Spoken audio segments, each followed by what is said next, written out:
Hey, welcome. Today I'm going to be doing an online lab with you. What that means is I'm going to give you the data as if I was a lab partner with you, and you can take that data and do different lab scenarios depending on what you want to do or learn how to do. If you just want to think through applications of what you're learning in physics class and how it could apply in the real world, here are examples of that, of ways you could think about the physics going on of one of these popper things. I don't remember what these popper things are called, but I've got some of them in my classroom. They're pretty cool and pretty simple. And one thing I want to say is I do take data throughout this. And so a piece of data right here would be the mass of the popper. Although I will say that this is in grams and it will need to be converted into kilograms for pretty much all of these scenarios. All right, and so we continue and we look at more data. You look at this and you try to judge where exactly this is going to be in terms of its extended position right here. This is the popper in its extended position compared to a meter stick. So these are centimeters over here, the numbers you can see, and the gradations here would be like tenths of centimeters, right? So you want to think about where do you think that is about in terms of its length right there, and compare that with this example right here. Where would it turn out to be? And the difference between those two numbers is going to be the distance through which that force is applied, right? Well, that can go into equations that we're working with, so that's something to be aware of. All right, and here is where I set up the popper and launch it, basically. So you're going to see it launch in real time, and then I will show it to you in 10 times reduced speed as well after this.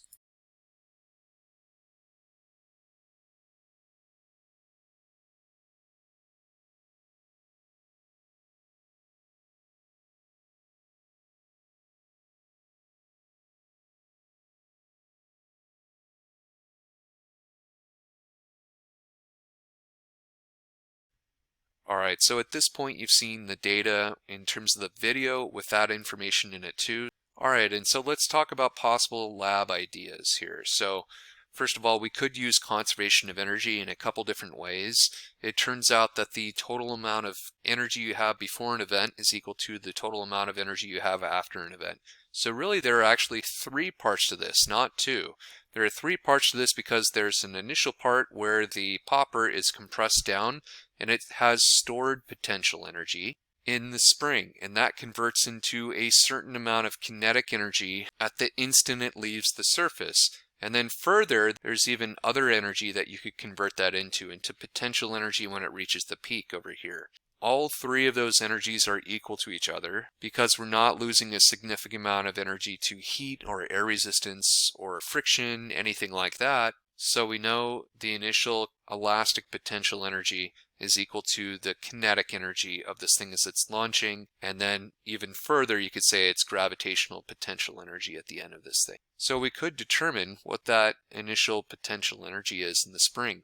And if we can do that, then we can take it even one step further and figure out what the spring constant is. So if you've talked in your class about the elastic potential energy over here, I've done a screencast on that, of course, as well. And so if you know this value right here, and you know what the expansion is, that's the difference between the two measurements that we saw from the meter stick earlier, you can solve for the K value. You can solve for the spring constant. So that is something you can do with this information as well. Okay, well, let's say you're not there yet in terms of the year. You're a physics student or a physical science or an AP physics student who's not yet had energy, but maybe you've had kinematics. Kinematics is just the name for the study of motion. And so one thing you could do with this is you could solve for the initial velocity of the object after it's done expanding. So after it expands, it has this initial velocity that it leaves the surface with using kinematics equations, and that's totally doable. So you could look at these kinematic equations here. I can put a link in so you can see how to work with these if you're not too sure or you need a refresher. But one thing I will say about this is any place you see an X, you would have to change that to a Y because we're going to assume that this is working completely in the Y direction.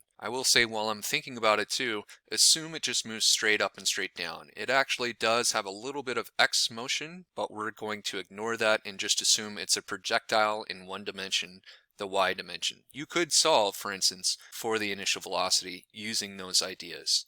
Well, if you knew a little bit more about forces, you could do something a little more complex, and that would be come up with the acceleration that's experienced while this thing is in contact with the surface. To do that, you would have to know the velocity at which it leaves the surface. Of course, it starts at rest, and you do know the mass of this, and so based on that, you could solve for the acceleration that this object experiences while it's in contact with the surface, and then you could come up with the sum of the forces on that object. Now, that is a more complex problem, but you can even take it a step further. If you know a little bit about the sum of the forces, and I'll put a link up to the sum of the forces strategy that I have done. If you know a little bit more about this, you can actually solve, because there would be two forces, right? There's the force due to gravity going down, and the force applied from the spring action going up.